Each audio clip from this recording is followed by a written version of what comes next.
क्यों जलाया जा रहा है? नीतीश कुमार का इसलिए जलाया जा रहा है कि इसी संविधान के बदौलत नीतीश कुमार आए हैं।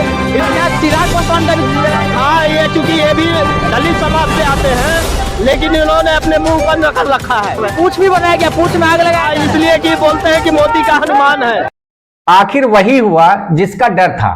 भाजपा ने कई राज्यपाल बदल दिए, खास तौर से बिहार में तो भाजपा ने बड़ा खेला ही कर दिया। लेकिन इस खेल को समझते ही नीतीश भी खेला करने की जुगत में लग गए हैं। नमस्कार, मैं अनिल द्विवेदी और आप देख रहे हैं गणित न्यूज।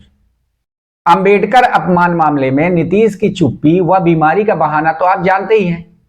अब तो बिहार में नए समीकरण भी बनने लगे हैं। दरअसल नीतीश कुमार ये बात जान गए हैं कि अमित शाह द्वारा अंबेडकर पर की गई टिप्पणी से पूरे देश में भाजपा विरोधी हवा बन गई। दलितों के भगवान के बारे में बोलकर अमित शाह तो घिरे ही हैं। इस वक्त अगर नीतीश भाजपा के साथ चुनाव में उतरेंगे तो दलितों की नजर में गिर सकते हैं। इसलिए नीतीश कुछ और करने का मन बना चुके हैं। इसीलिए वो भाजपा के लोगों से दूरी बनाए हुए हैं। साथ ही मीडिया से भी बात नहीं कर रहे हैं, क्योंकि अगर मीडिया ने अंबेडकर पर सवाल किया तो वे क्या जवाब देंगे। अंबेडकर अपमान मामले में तो अब अंबेडकरवादी नीतीश कुमार का भी पुतला दहन करने लगे। अरे किनारे होइए ना आप, थोड़ा सा।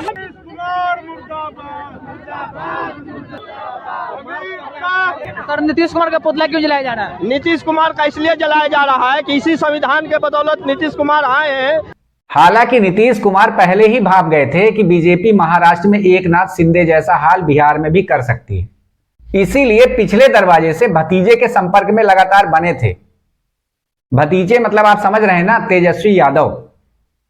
साथ ही नीतीश कुमार के समर्थक भी इस बात का प्रचार कर रहे हैं कि नीतीश हैं तभी बिहार में बहार है, यानी भाजपा का मुख्यमंत्री बर्दाश्त नहीं करेंगे नीतीश कुमार के समर्थक। अब तो उन्होंने अपनी यात्रा में भाजपा का नाम लेना भी बंद कर दिया। उनकी यात्रा में केवल नीतीश कुमार ही दिख रहे हैं। ऐसे में भाजपा भी जान गई है कि नीतीश कुमार का मन पलटने वाला है, तो भाजपा ने एक कदम आगे चलते हुए राज्यपाल ही बदल दिया। राज्यपाल बदलने से भाजपा को क्या फायदा होगा, ये तो भाजपा जाने, पर बिहार की जनता ने इसे शंका के दायरे में ले लिया है। कुछ लोग तो दबी जबान से इसे वोटिंग मशीन के जुगाड़ से भी जोड़कर कानाफूसी कर रहे हैं। यहां एक बात और जान लीजिए कि बिहार में नए राज्यपाल की नियुक्ति से क्या मुस्लिम वोट नीतीश के पाले में आएंगे या नहीं, क्योंकि बिहार में मुस्लिम वोटर लंबे समय तक कांग्रेस के साथ रहा, लेकिन 1971 के बाद दूर छिटकना शुरू कर दिया। 90 के दशक आते आते मुस्लिम वोट कांग्रेस से पूरी तरह दूर होता गया और जनता दल का वोट बैंक बन गया। इसके बाद लालू प्रसाद यादव ने आरजेडी का गठन किया तो मुस्लिम वोटों का बड़ा हिस्सा उनके साथ चला गया। मुस्लिम मजबूती के साथ खड़ा रहा, लेकिन 2005 में नीतीश कुमार के सत्ता में आने के बाद मुस्लिम वोटों का एक हिस्सा जेडीयू के साथ आ गया। नीतीश कुमार ने मुस्लिम वोट बैंक को अपने साथ जोड़ने के लिए पसमानदा मुस्लिम का दांव चला। अली अनवर और एजाज अली जैसे नेताओं के जरिए नीतीश ने पसमानदा मुस्लिमों का बड़ा हिस्सा अपने साथ किया था। ऐसे में जेडीयू के साथ जब तक मुस्लिम वोट बैंक जुड़ा रहा, नीतीश कुमार की भूमिका एनडीए में बड़े भाई की रही। मुस्लिम का वोट जेडीयू में शिफ्ट हो जाने से आरजेडी की स्थिति काफी गड़बड़ा गई थी। नीतीश कुमार के एनडीए में रहने के चलते मुस्लिम वोट कुछ सीटों पर बीजेपी को भी मिलते थे। 2010 के बिहार विधानसभा चुनाव में 40% मुस्लिम वोट जेडीयू को बीजेपी के साथ रहने के बाद भी मिला था, लेकिन इस बार ऐसा नहीं है। बिहार में मुस्लिम वोटों को लेकर जिस तरह से सियासी दलों के बीच सहमत का खेल जारी है, तो जेडीयू भी अपनी संभावना तलाशने में जुट गई है। इसके लिए नीतीश कुमार ने अपने नेताओं को संकेत भी दे दिया है कि मुस्लिमों के बीच जाएं और बताएं कि बीजेपी के साथ रहकर भी हमने कितना काम मुसलमानों के लिए किया है। जेडीयू के बड़े नेता संजय झा, ललन सिंह और अशोक चौधरी के बयान से साफ जाहिर हो रहा है कि वो हर हालत में मुस्लिम वोट बैंक को वापस लाने की कवायद में हैं। इसके लिए मुजफ्फरपुर में ललन सिंह तो सीमांचल में संजय झा यह बता रहे हैं कि जितना काम सीएम नीतीश कुमार ने मुस्लिम समाज के लिए किया है, उतना किसी ने कभी नहीं किया। ऐसे में देखना है कि जेडीयू क्या दोबारा से मुस्लिमों का विश्वास जीत पाएगी या नहीं। अब यदि नीतीश भाजपा के साथ चुनाव नहीं लड़ेंगे तो भाजपा और कमजोर होगी, इस बात से भी तो इनकार नहीं किया जा सकता। तो क्या अब बिहार में एक बार फिर लालू यादव कंपनी की सरकार बनेगी, ये बड़ा सवाल है। यहां एक बात यह भी जान लीजिए कि लालू यादव पहले से ही दलितों के नेता रहे हैं। अब यदि वे चुनावों में अंबेडकर नाम से भाजपा को घेर लेते हैं तो निश्चित ही तेजस्वी की सीटें बढ़ेंगी। इसमें एक बार फिर नीतीश कुमार मुख्यमंत्री बनने तेजस्वी के साथ गठबंधन जरूर करेंगे। इतिहास गवाह है कि नीतीश कुमार हमेशा सत्ता के साथ ही रहते हैं और उनकी छवि भी देश के ईमानदार नेताओं में है। तो क्या बिहार चुनाव तक ही केंद्र में रहेगी मोदी सरकार? जी हां, सही सुन रहे हैं आप। बिहार चुनाव के बाद केंद्र की भाजपा सरकार का जाना निश्चित है।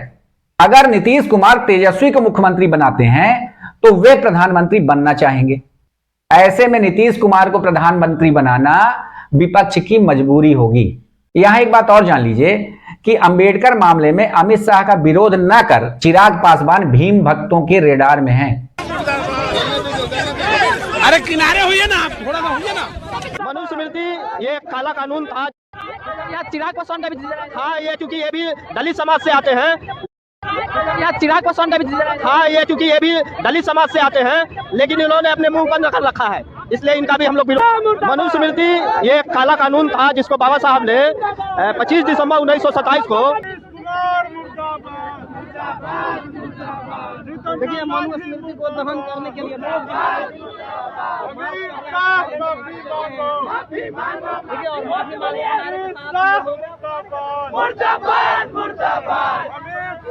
देंगे।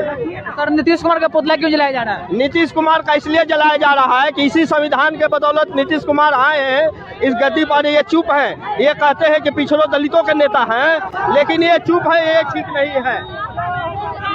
यहाँ चिराग पासवान का भी जिक्र है। हाँ, ये चूंकि ये भी दलित समाज से आते हैं, लेकिन इन्होंने अपने मुंह बंद कर रखा है, इसलिए इनका भी हम लोग विरोध कर रहे हैं। पूछ भी बनाया गया, पूछ में आग लगाया इसलिए कि बोलते हैं कि मोदी का हनुमान है, इसलिए इनको आग लगा रहे हैं पूछ में। बिहार के दलित समाज के लोग खुलेआम चिराग पर आरोप लगा रहे हैं कि अंबेडकर ना होते तो चिराग पासवान जैसे लोग सांसद तो दूर चपरासी भी न बन पाते। लोगों का गुस्सा बता रहा है कि चिराग पासवान भीम भक्तों के गुस्से का शिकार होंगे। रिजर्व सीटों पर ही जीतने वाली चिराग की पार्टी अब खतरे में है। चिराग पासवान इसी वजह से बिहार विधानसभा चुनाव में बुरी तरह फेल होने वाले हैं, यानी तेजस्वी को इस बात का भी भरपूर फायदा मिलने वाला है। दलितों का नेता बनने की फिराक में जीतन राम मांझी भी भीम भक्तों के चक्कर में फंस चुके हैं। बिहार में जगह जगह उनके पुतले जलाए जा रहे हैं। मतलब बिहार के कई नेता अंबेडकर अपमान मामले में भीम भक्तों के निशाने पर हैं। तेजस्वी इस बार अलग अंदाज में चुनाव लड़ने की योजना बना चुके हैं। वे इस बार चाचा नीतीश कुमार को भी उतना ही घेर रहे हैं जितना भाजपा को। मतलब वे जानते हैं कि अगर इस योजना से 25 सीटें और बढ़ गई तो वे सरकार बनाने के करीब होंगे। तब चाचा नीतीश कुमार की मजबूरी होगी उन्हें मुख्यमंत्री बनाना।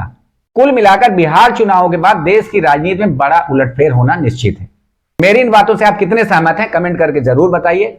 साथ ही हमारे चैनल को सब्सक्राइब कीजिए ताकि हमारे नए नए अपडेट्स आप तक पहुंचते रहें। नमस्कार।